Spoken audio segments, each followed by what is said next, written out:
Oh, yes? Good, okay. Hi, God, it's so exciting to be here and see everybody. I love WIPA, and I want to thank Cindy and Jason for being so supportive of my being here today and inviting me and making this room so beautiful. Thank you. So what I'm going to be talking about today, well, Jason actually came up with the greatest you for the theme today, which I thought was brilliant. I'm kind of getting a little bit of feedback. Okay. I thought was brilliant for what I'm talking about today because, well, we all know that the song won for Best Oscar, right? So I thought what I would just start off with doing, because people always ask me, are you scared to speak? I said, no. Once I get into it, I'm good. But this beginning is scary. So I thought I would start just by like, this is me.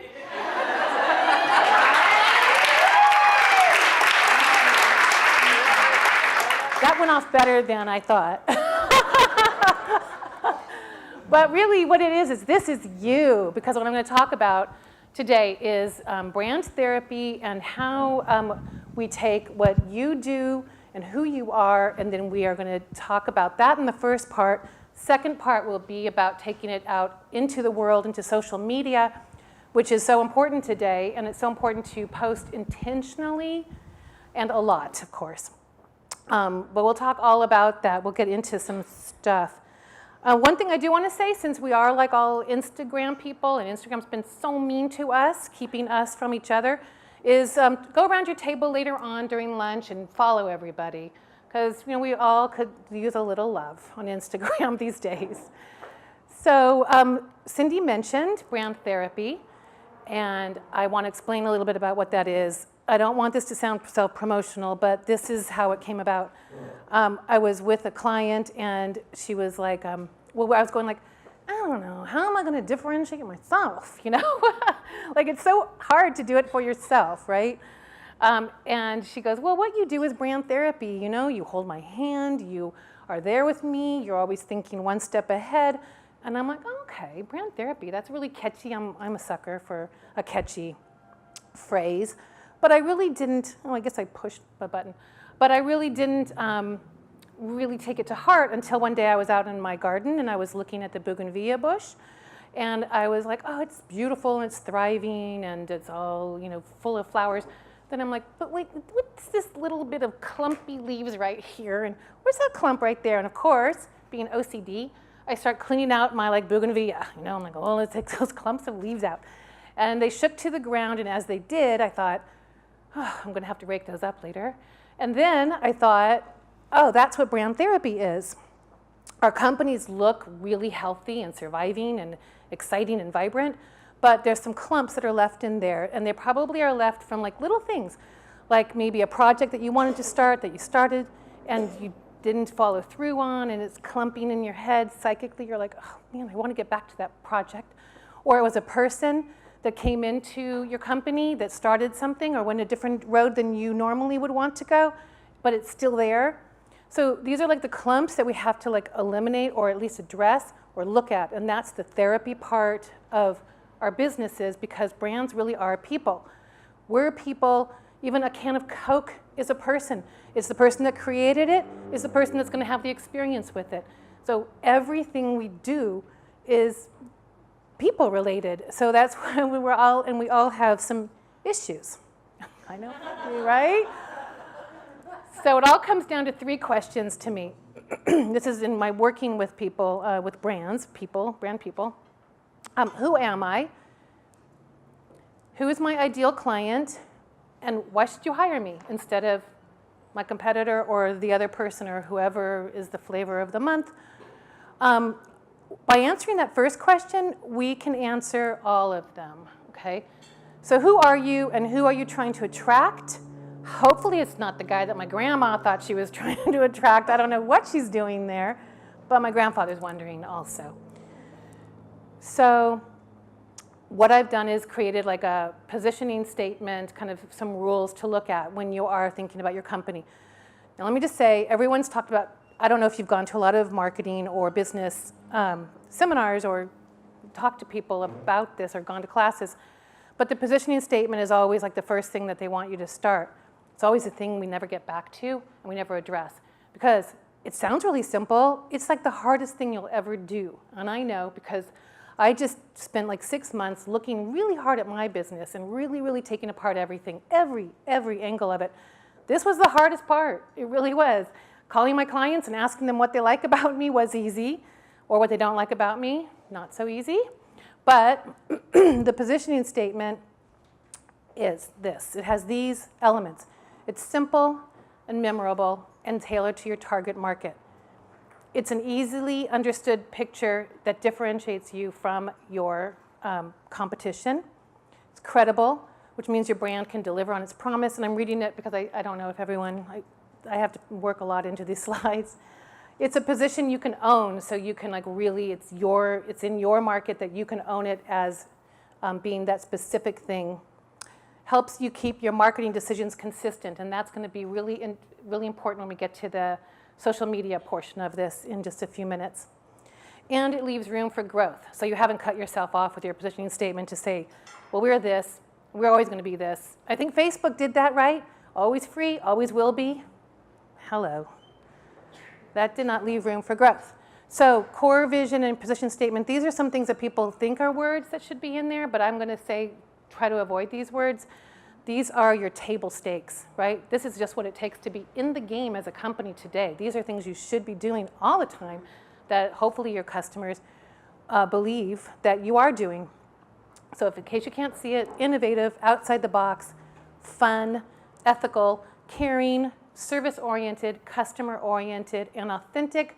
That last one, I like that word still. But it is being overused. It's kind of losing its meaning now. Again, okay, so positioning statements, I want to say, though, even though that word authentic loses its meaning to the outside world, this is an internal-facing statement that you are creating. Okay, this is something you're going to own. Your customers will never have to see this position statement because it's going to be a little wonky. So here's a template. I can always provide you guys with this if you need these slides later. And I'm going to give you a couple examples so you'll understand how to do it. I could do a whole seminar just on this. So this kind of covers a lot of things today. And you can ask me questions about it later. So brand name, your name, provides the target market with what kind of service more than any other in your industry. And we do this with 3 different things. This is the easiest template I've got for this. We do this by, well, I'll show you an example. This sets us apart from our competitors because, why? Here's one I did for photographers, because I know, like, photographers and wedding planners, I mean, it's very hard to figure out how you can differentiate yourself, right? So I made it so that All Seasons Photo provides wedding couples who want a photo shoot in nature with compelling, naturally lit photos, better than any other photographer. We do this by scouting locations, understanding light and weather conditions, and being equipped with the best hiking boots we can buy. So this sets us apart from our competitors because no one else goes that extra mile, sometimes all uphill. So, all right, right there, you can already see like social media wheels turning, right? You're a photographer now that only does natural stuff, and you're only going to maybe only talk about natural food. Maybe you show them hiking boots. Maybe you show them you out hiking. Maybe you show them on a trek. I mean, there's just so many ways you can go from here, and this will inform your social media and all of your marketing pieces, really. And that will set you apart from the other photographers out there. Now, I know everyone doesn't hike and do all of that, but what you have to look for, and this is another thing that I really believe in, is the passions that drive us should be in our marketing. They should be in our business. We should be in our business, in front of people. So that, oh, one moment, hold please on that thought. These two, I love these, I just love these two templates. IKEA, which probably has several positioning statements, so you can have more than just one, but this one is for their overall brand. They go to starving artist Sarah to gain accessibility to a well-designed, affordable, and furnished home. So everything that they do is for starving artist Sarah. She's an artist, so that the IKEA has that kind of vibe. Harley Davidson's my favorite. I mean, talk about self-awareness, right? the only motorcycle manufacturer that makes big, loud motorcycles for macho guys and macho wannabes, mostly in the United States, so they're geolocating themselves, who want to join a gang of cowboys in an era of decreasing personal freedom. Wow, that's amazing. I mean, so I am going to talk about self-awareness later. We really need to know who we are and really look at ourselves and our companies and not be like, we're a photographer, they should hire us, or we're a wedding planner, they should hire us. You need to have so much more today in such a competitive marketplace. So I'm going to give a couple case studies, and all of this will play into that. And then we're going to get into Instagram, because I know you all love this. The first one is having the wrong internal positioning statement. So this was a friend of mine, actually, not a client, but we're just talking. I know him very well. And he's a tech AV guy, does large projection stuff. He is a photographer. He's an artistic photographer. He's always wanted to be, in film and movies and stuff. And he brings his vision to every single event he does. But he's like, but I'm a photographer, I'm a fine art photographer, and I don't want to just put things on Instagram that are like this. And in the beginning, when he had to make them square, and he wanted them to be panoramic, and I'm like, I know, but you still need to be out there somehow. You still need to be marketing somehow. What can we do? So I said, what if you take those elements that you love about those photographers, which would be, say, Ansel Adams, who believed in a perfect negative, or Annie Leibovitz, who believes in bringing out the personality of the celebrity.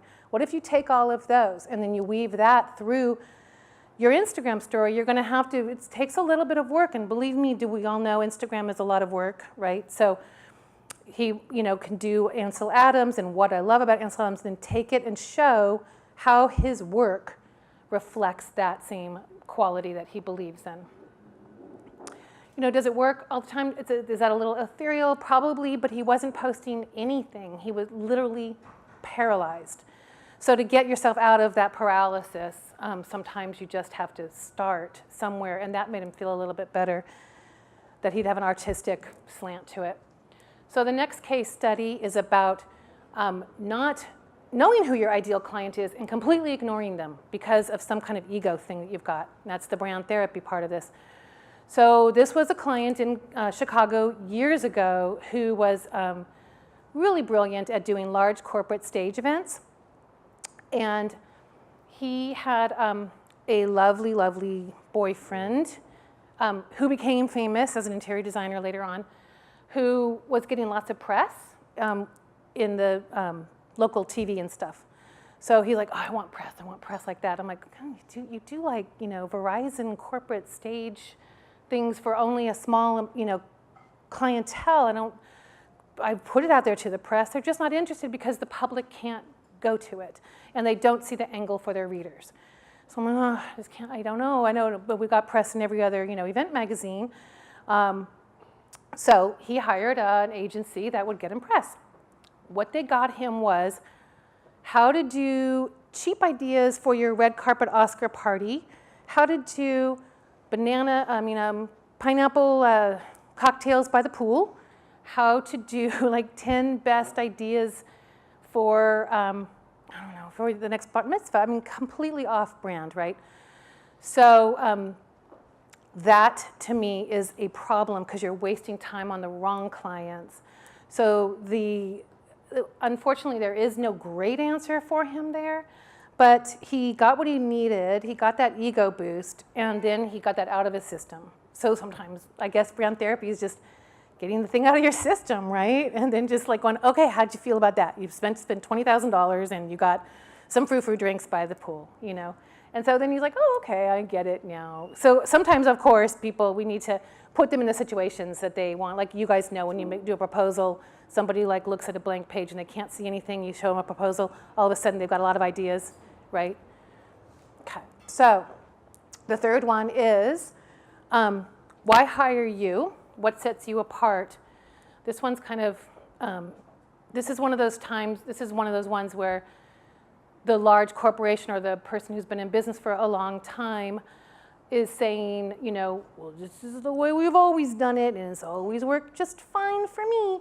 And all the younger people in their group are saying like, yeah, but it's a different world out there, it's a different world, there's different people. So the whole thing of like the way we've always done it is stagnation because you are not reaching out to the new generations and the new markets. So constantly reinventing, constantly knowing who the next generation is. Next generations used to come every 25 years. I mean, now they're coming like every 6 months, basically, like, you know? So you have to like constantly be talking to those people, constantly looking at everything, and then redirecting it back into your business. So this one, I'm giving you a positive case study. This guy, I love him. These are all quotes from this client, and they are a big, big-ass company. Ooh, sorry. I said I wasn't gonna. I said I wasn't gonna cuss. So doing it right. He says to me, "Go find out about this thing," and I'm like, "Really? That thing?" He goes, "Yeah. I just want to know everything out there." Okay. And then like, have we gotten too locked into our bubble? You know, he's at a big, big, big corporation, so he's a part of a little tiny part of that big corporation, and he doesn't know what's out there or what the other part of even his own company is doing. And he says, sometimes we think we're the center of the universe, and we're not. So I'm always looking for a new perspective. I thought, you are the guru. You know? I love it. So I just wanted to say there are people out there doing that, and I think that's the way we should all be thinking. And that's where I come with stay curious, stay malleable, stay open to change, stay soft. Don't be that hard wall, be that warm blankie that like, you know, just can like take a sucker punch and go like, oh, I guess that wasn't my right client. All right, let's see how it goes. You know, the next step. So the action is the key to growth. If you have a decision and you have no action with it, then the decision that you've made for your company hasn't actually been made. A decision with no action is not a decision at all. So, and I love this quote, may the space between where I am and where I want to be inspire me. The end of that quote is, instead of terrifying me. So that's Tracy Ellis Ross, that quote. I love that quote. So yeah, let's take that space between now and like work with it. So what's your story? Right now that you've got your positioning down and you're like, okay, I got hiking boots, I got hills, I got stuff I'm gonna do with that. Oh, I love Instagram, even though it's so mean to me. It is the cruel mistress, right? So here's our channels that we have, that I still believe in all these channels, okay? So you might think that Instagram's the only thing going on out there, and I could do a seminar on every single one of these. And I would love for you to tell me what you want for seminars, because I want to, you know, do more workshops and do more seminars this year. Plus, well, I guess I can, I don't know. Am I?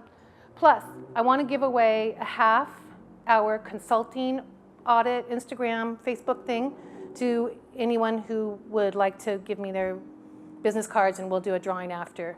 Because I just want to talk to you guys one-on-one. I want to make sure that I'm connecting. So if you guys want that, give me your emails. We'll do a drawing, and we'll do it. I'll just set it up with you guys somewhere down the line, because I am totally skimming the surface here. So if something's caught your eye and you want to talk about it more, let me know.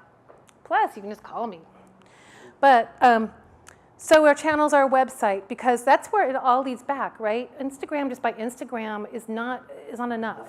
So it has to all lead back into your website, because there's so many stats that I could give you on how people hire off of websites and how many more people will hire you once they're on their website for at least, you know, a half an hour. If they stay on there for an hour, if they come back a couple times.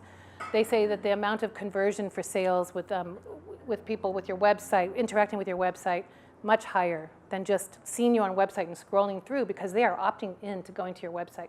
So you want to have them opted into that. So we've got Instagram and Facebook. Blogging, still a big believer in it. Big believer. You have to have content somewhere. You have to lead people back to content. You have to tell people what you're doing, how you're doing it. Show them, share with them, you know, be part of it. I just want to tell you exactly. You can ask me any question you want about how I run my business. I'll tell you right now. So I want you guys doing that with your blogging. You know, I want people who are wedding brides, wedding couples, knowing how and what you do and what you think and who you are. Advertising, still in some places good. Email, my favorite, email marketing, because now you've got their names, now you're targeting right to them, and you can do buckets, which we're going to talk about in a minute. Online events, downloadables, things that you create that are downloadables. You do a video with your chef, and they're talking about how to make the best quesadilla. Best quesadilla goes up in your downloadable, and you say, we've got this free for you, and we want your email for it. And they're like, oh, I want to know how to make the quesadilla. And they give you their email, and then you can start to market to them more. Another online event would be a Facebook Live. We're going to be with our chef at 3:30 today, showing you how to make that quesadilla. And we want you to hear your comments on it. And the best comment on like what the heck to put in a quesadilla, the craziest idea, we'll get, I don't know, something, a quesadilla. Anyway, those kind of things like online events that you create yourself. You're creating your own content. Any questions so far? I'm just yakking. Yes, advertising, where I always heard if you can't get a medical result, don't advertise. Well, yeah, for catering. Catering's hard for advertising, and that one I even know firsthand. But I think advertising in far as Facebook ads go and Instagram ads go, they're telling you that's where to put your money now rather than boosting your posts. So I would go smaller, more like micro advertising. If you're a venue, big advertising still works, because that's BizBash with their venue issue and those kind of things really, really still works. I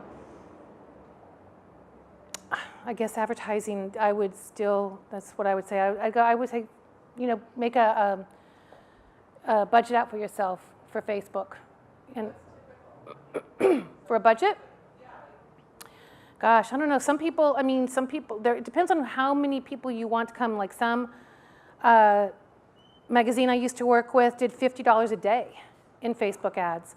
So it's really, really depends. And so I'm starting to now play with that with myself so that I can then tell my clients what works and what doesn't. But what I like about Facebook ads is it gives you, that variable of lots of different photos for no extra money. And then, of course, Instagram, they're all going to reward you more for being on there with ads. So I know it sounds weird that we have to get rewarded from mommy and daddy Facebook, but it's the truth, right? So we want to do what they like.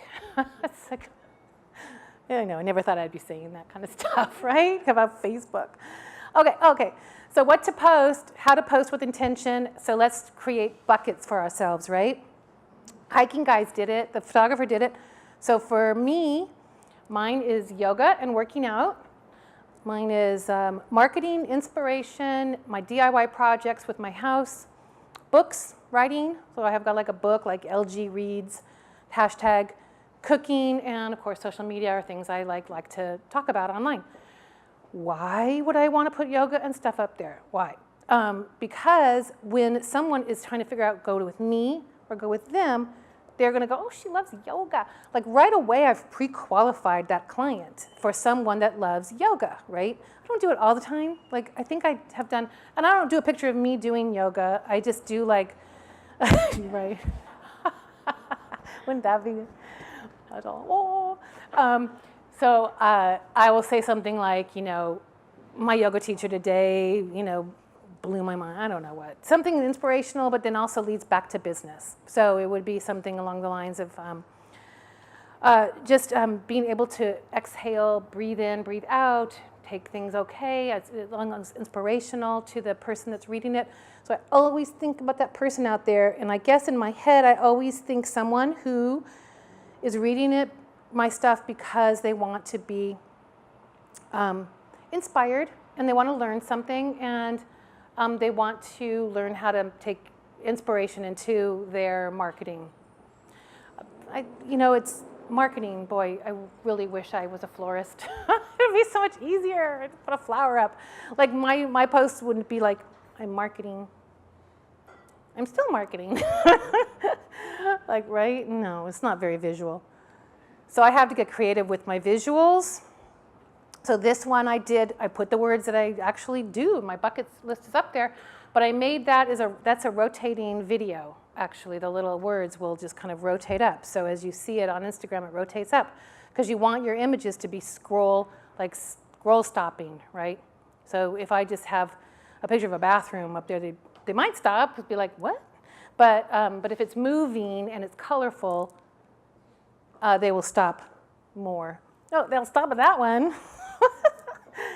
So that's a kooky one. So yeah, don't be afraid. Show yourself. This is my big thing, showing myself. I think I showed myself working out at 7 o'clock the other morning in my prison yard workout, I call it, because I'm like wearing my little beanie cap and I'm like freezing, and I'm doing jump ropes and heavy weights in my horrible backyard. But this one, also trying to align yourself with some other people. So this one I aligned myself with Gary Vaynerchuk and crushing it just by saying I love his book. For a marketing person, that's everything.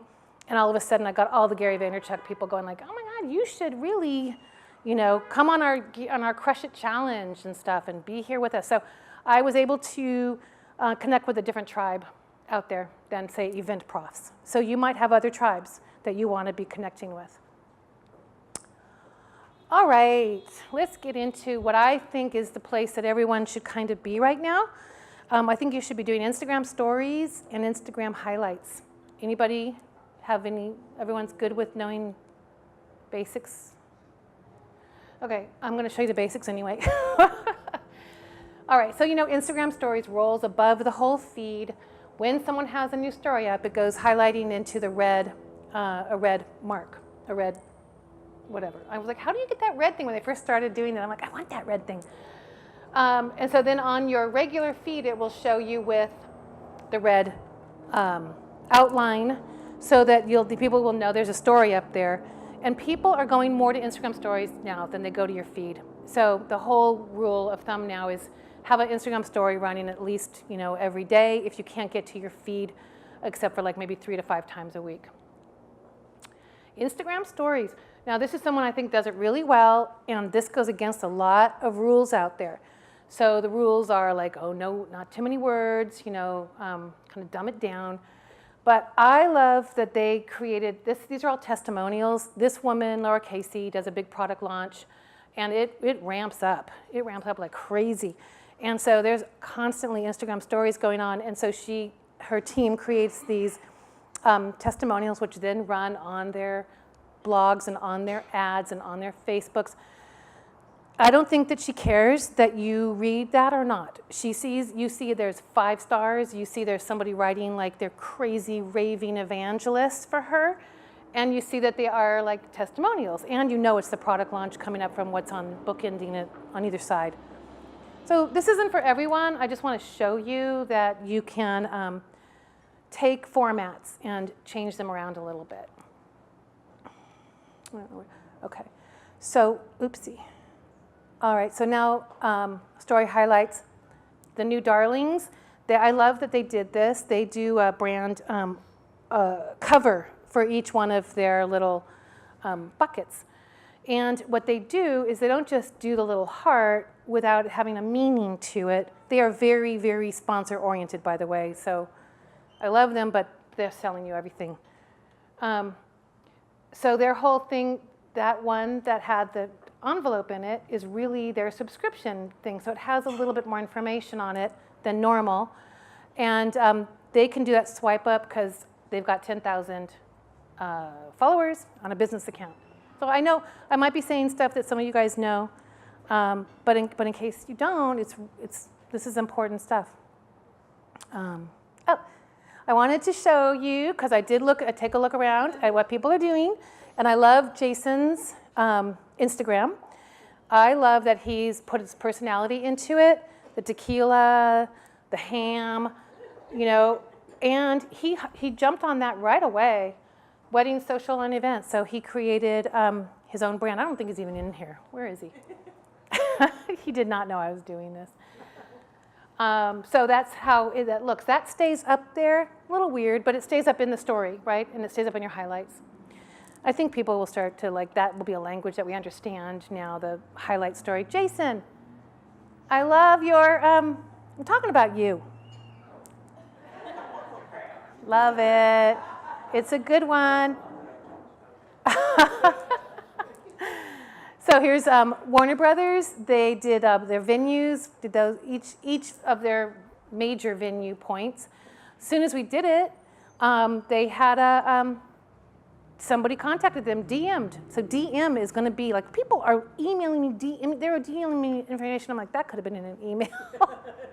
So now there's another language out there, another place we have to look for messages. But the DMs are very important. Take advantage of them, people. I'm going to tell you something right now. We are living in a time of free advertising, free. Take advantage of the DMs. You will not see this again. I think they're going to shut down their privacy stuff or charge for it or something, and we won't have the ability to actually DM someone going, how did you just do that? You know, there's like an air of, like when Twitter just first began, there's an air of excitement and discovery right now about story highlights and DMing people. And you can even DM them going, I saw you were getting married. I'm a fantastic officiant. You know, take a look at my website. You can do that. You just have to make sure it's not too spammy or anything, because people could freak out and then you lose a very important follower because it's so hard to keep them. But I do think there will be ways to connect DM-wise and do direct message. All right, let's get to the Instagram feed. And again, I'm almost at the end, and then we'll just talk if you want. I'm going to tell you what I do. Planoly, I use Planoly to schedule. Do you guys use Planoly, or you guys schedule your Instagrams at all? Latergram. I hate Latergram. So we all have our favorites, right?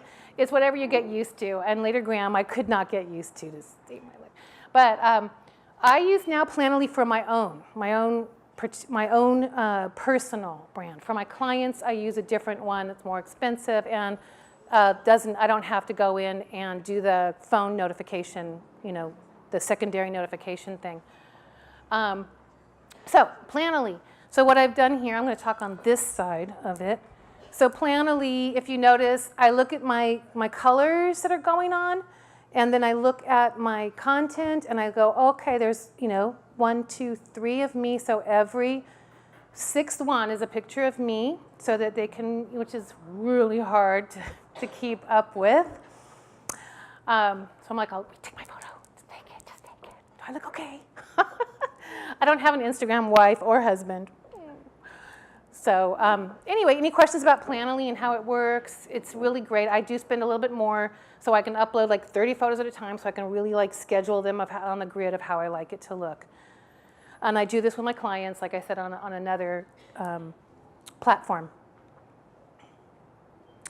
So another thing I want to say is visuals and content don't need to match. They don't need to match. Don't be all like, oh, these are peaches, so I have to do a thing about peaches. Or that this thing's a thing of a tree.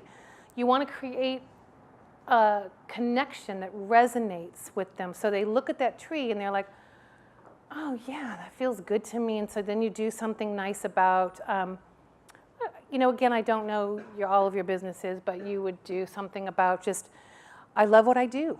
I love what I do, that I can take a break in the middle of the day, and I'm a great, I love being an entrepreneur, and I love my clients, and I take a break and I look at this tree. Maybe the tree was out in your yard of your company and it's been there for 100 years, and you go, this is the tree we always go to for our breaks because the owners planted it, 100 years ago, kind of thing. So that leaves me with, don't look back, because you're not going that way. So I hope that this has given you some inspiration, and that then you can go out and be the greatest you. I will not sing again. Krieger, hit it. No. So questions, chatting, anything, nothing? Yes? So when you're talking to your clients, do you ever discuss review sites or places where they can be reviewed and where they can get leads that way? Oh, like Yelp and stuff like that, you mean? Or yeah. Or the other ones. The other ones. Okay. I guess because I haven't used Yelp as much as a marketing person as I guess I could have, because my clients don't really have. If they had something that that the public would, I've talked to them about those things, but they're like, it just doesn't even. They're not even interested in it. And I have said to people, hey, you know what? my friend who does orchids went on Yelp and he took an ad out and it blew his business up. It did really well. He loves it. But then so when I go and take that back to my clients and say that, they're like, no way, no how. So I don't know. It's just not for everybody. So I really haven't had to deal with that too much. But I think it works. I mean, obviously, if you're dealing with the general public and you have a product or a service that the general public wants, a lot of my people, say like a lighting company, they have to position themselves to planners. They're not the end client will not be trying to find them. So for me, that's how that works. So, but I believe in that though. I believe in it. And yet they say that you need to be on there all the time, checking your reviews, and more places people can find you and know more about you, all the better, right? So, anything more about Instagram or? Trying to think of like what the questions were. Yeah. What has been your feedback with your new brand therapy segments on Instagram? And because I know Oh, you liked that. I have my own opinion about which it has really made a difference for me. Being able to pull little things. But what have you heard from other people? Like what has been their The 7. So. Yeah. So what she's talking about, Cindy's asking like what have been some of the reactions to some of the things that I've been running. And that was really the first time I did it, so I don't know. And the first time you ever do anything, I think I think it falls on deaf ears sometimes the first time. And because I put up that same thing, I put 7 days of brand therapy in January across every single day was a different therapy thing, and which I have as a free download. If anybody wants it, send it to you. And I got a lot of yes. I mean, people respond to me with the longer form posts and with something that's more informative. That's what they respond to me about. My clients, they responded as pretty, and we did this, and But to that end, I don't know. I'm running something about John Wooden now and his amazing rules for having a masterpiece day, and I'm going to run that across. So if there are themes, and then people know they can come back to you for a theme once a month, you're going to run some kind of a theme, and then you're going to run, and I tell them, in March I'm going to do this kind of a download, so my download this month will be on how to create content, and so I'm using a pyramid of content creation that goes across blogging, Instagram, and Facebook, and where that all falls, and how to even write a caption, and how to even write an event profile. I don't know how that's going to go over, because I don't think I've ever seen it, so it's really hard when you're kind of like the first through the door to see how that goes. But I do see other people posting on how they do things, and what they do, and I think those are the best moments, because you're there in front of them, you're being who you are. So I think they're important. So yeah, it's hard to say, but thank you. Anyway, if there's no more questions, I know I got a room of hungry people. And so we'll just go on to lunch, and I'm here to talk anytime. Thank you.